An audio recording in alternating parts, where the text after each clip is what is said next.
Oscar et la Dame Rose. Cher Dieu, je m'appelle Oscar, j'ai 10 ans, j'ai foutu le feu au chat, au chien, à la maison, je crois même que j'ai grillé les poissons rouges. Et c'est la première lettre que je t'envoie. Parce que jusqu'ici, à cause de mes études, j'avais pas le temps.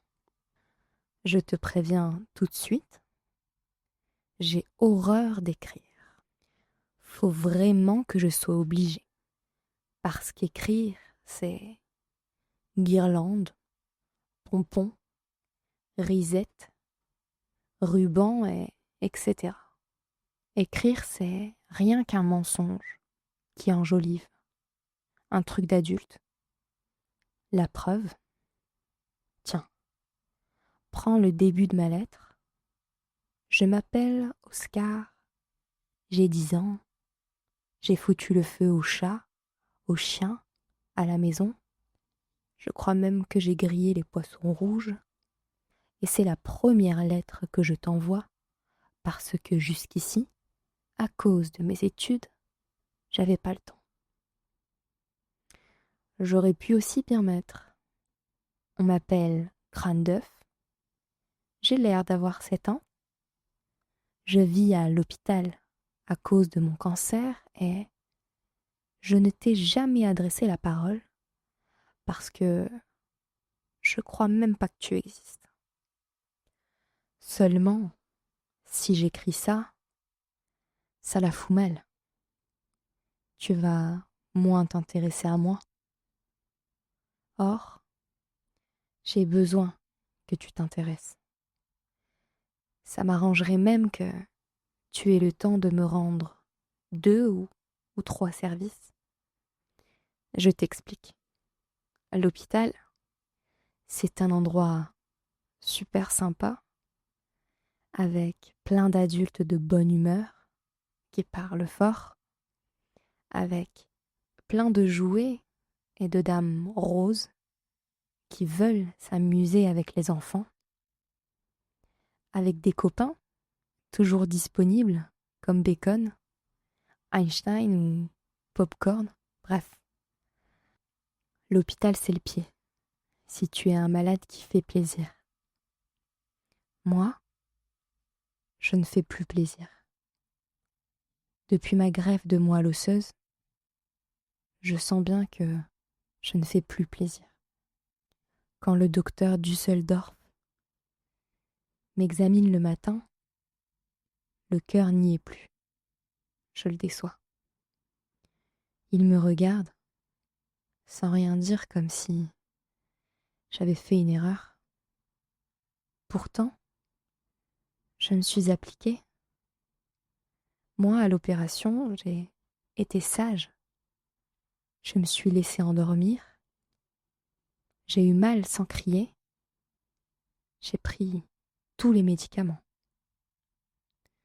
Certains jours, j'ai envie de lui gueuler dessus, de lui dire que c'est peut-être lui, le docteur Düsseldorf, avec ses sourcils noirs, qui l'a raté l'opération. Mais il a l'air tellement malheureux que les insultes me restent dans la gorge.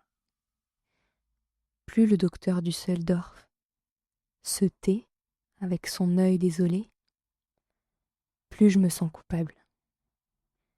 J'ai compris que je suis devenue un mauvais malade. Un malade qui empêche de croire que la médecine, c'est formidable. La pensée d'un médecin, c'est contagieux. Maintenant, tout l'étage, les infirmières, les internes et les femmes de ménage me regardent pareil. Ils ont l'air tristes quand je suis de bonne humeur. Ils se forcent à rire quand je sors une blague. Vrai, on rigole plus comme avant. Il n'y a que Mamie Rose qui n'a pas changé. À mon avis, elle est de toute façon trop vieille pour changer. Et puis, elle est trop Mamie Rose aussi. Mamie Rose, je te la présente pas à Dieu. C'est une bonne copine à toi, vu que c'est elle qui m'a dit de t'écrire. Le problème, c'est qu'il n'y a que moi qui l'appelle Mamie Rose. Donc, faut que tu fasses un effort pour voir de qui je parle. Parmi les dames en blouse rose qui viennent de l'extérieur, passer du temps avec les enfants malades, c'est la plus vieille de toutes. C'est quoi votre âge, Mamie Rose? Tu peux retenir les nombres à 13 chiffres, mon petit Oscar? Oh, vous charriez. Non, il ne faut surtout pas qu'on sache mon âge ici. Sinon je me fais chasser et nous ne nous verrons plus. Pourquoi? Je suis là en contrebande. Il y a un âge limite pour être Dame Rose, et je l'ai largement dépassé. Vous êtes périmée? Oui. Comme un yaourt? Chut. Ok, je dirai rien. Elle a été vachement courageuse de m'avouer son secret. Mais elle est tombée sur le bon numéro. Je serai muet, même si je trouve étonnant, vu toutes les rides qu'elle a, comme des rayons de soleil autour des yeux, que personne ne s'en soit douté. Une autre fois, j'ai appris un de ses autres secrets. Et avec ça, c'est sûr, Dieu, tu vas pouvoir l'identifier. On se promenait dans le parc de l'hôpital et elle a marché sur une crotte. Merde! Mamie Rose, vous dites des vilains mots. Oh, toi le môme, lâche-moi la grappe un instant. Je parle comme je veux. Hein? Mamie Rose? Eh, bouge-toi le cul. On se promène là. On ne fait pas une course d'escargot.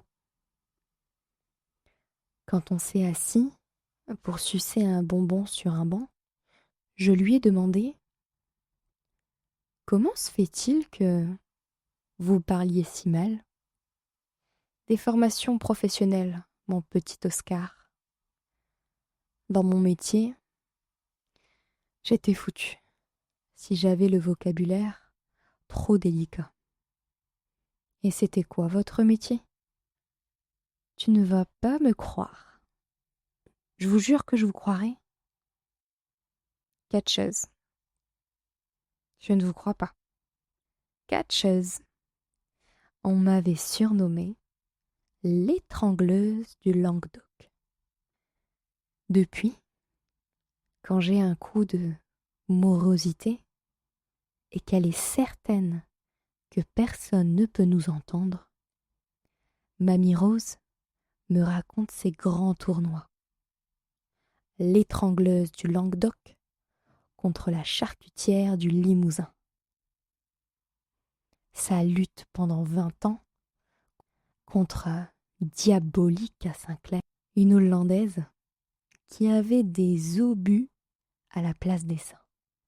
Et surtout, sa Coupe du Monde contre Hula Hula, dite la chienne de Buchenwald, qui n'avait jamais été battue, même par Cuisse d'acier, le grand modèle de Mamie Rose quand elle était catcheuse. Moi, ça me fait rêver ces combats, parce que j'imagine ma copine comme maintenant sur le ring, une petite vieille en blouse rose un peu branlante, en train de foutre la pâtée à des ogresses en maillot. J'ai l'impression que c'est moi. Je deviens plus fort, je me venge. Bon, si avec tous ces indices, Mamie Rose ou l'étrangleuse du Languedoc, tu ne repères pas qui est Mamie Rose, Dieu, alors il faut arrêter d'être Dieu et prendre ta retraite. Je pense que j'ai été claire. Je reviens à mes affaires. Bref, ma greffe a beaucoup déçu ici. Ma chimio décevait aussi, mais c'était moins grave parce qu'on avait l'espoir de la greffe. Maintenant, j'ai l'impression que les toubibs ne savent plus quoi proposer, même que ça fait pitié. Le docteur Düsseldorf, que maman trouve si beau, quoique moi je le trouve un peu fort des sourcils, il a la mine désolée d'un Père Noël qui n'aurait plus de cadeaux dans sa hotte. L'atmosphère se détériore. J'en ai parlé à mon copain Bacon. En fait, il s'appelle pas Bacon, mais Yves. Mais nous, on l'a appelé Bacon parce que ça lui va beaucoup mieux, vu qu'il est un grand brûlé. Bacon, j'ai l'impression que les médecins ne m'aiment plus. Je les déprime. Tu parles, crâne d'œuf. Les médecins, c'est inusable. Ils ont toujours plein d'idées d'opérations à te faire. Moi, j'ai calculé qu'ils m'en ont promis au moins 6. Peut-être que tu les inspires? Faut croire. Mais pourquoi ils ne me disent pas tout simplement que je vais mourir? Là, Bacon, il a fait comme tout le monde à l'hôpital et il est devenu sourd. Si tu dis mourir dans un hôpital, personne ne t'entend. Tu peux être sûr qu'il va y avoir un trou d'air et que l'on va parler d'autre chose. J'ai fait le test avec tout le monde, sauf avec Mamie Rose. Alors ce matin, j'ai voulu voir si, elle aussi, elle devenait dure de la feuille à ce moment-là. Mamie Rose, j'ai l'impression que personne ne me dit que je vais mourir. Elle me regarde. Est-ce qu'elle va réagir comme les autres? S'il te plaît, l'étrangleuse du Languedoc, résiste et conserve tes oreilles. Pourquoi veux-tu qu'on te le dise si tu le sais, Oscar? Ouf, elle a entendu? J'ai l'impression, Mamie Rose, qu'on a inventé un autre hôpital que celui qui existe vraiment. On a fait comme si on ne venait à l'hôpital que pour guérir, alors qu'on y vient aussi pour mourir. Tu as raison, Oscar. Et je crois qu'on fait la même erreur pour la vie. Nous oublions que la vie est fragile, friable, éphémère. Nous faisons tous semblant d'être immortels. Elle est ratée, mon opération, Mamie Rose? Mamie Rose n'a pas répondu. C'était sa manière à elle de dire oui. Quand elle a été sûre que j'avais compris, elle s'est approchée et m'a demandé sur un ton suppliant. Je ne t'ai rien dit, bien sûr. Tu me le jures?